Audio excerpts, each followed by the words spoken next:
Do you feel like God's forgiveness isn't for you? You've done some things that not even you can forgive yourself for. How could you ask God, or anybody else for that matter, to forgive you? Well, have you ever heard of the story on who put Jesus on the cross in the first place? It was his chosen people, the Jews. And not just the Jews, it was the religious leaders of God's chosen people. They were the ones in the crowd chanting, "Crucify him." It was the priests, the rabbis, the bishops, the pastors, the reverends. They were in the crowd getting everyone fired up against Jesus.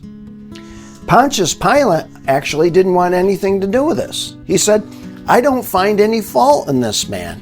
If you want to crucify him, well, then you take him and crucify him." And he said, if we're going to crucify anybody, we'll crucify Barabbas. He's a murderer. But you know what the people said? They said, no, we want Jesus. So they marched him up a hill with his cross, and they nailed him to the cross. And when he spoke his last words, he said, "It is finished." The skies went black, there was a massive earthquake, and the veil in the temple was torn from top to bottom. At that point, everybody knew we just killed the Son of God. Who could be worse than that? You know what God did? He said, you know what?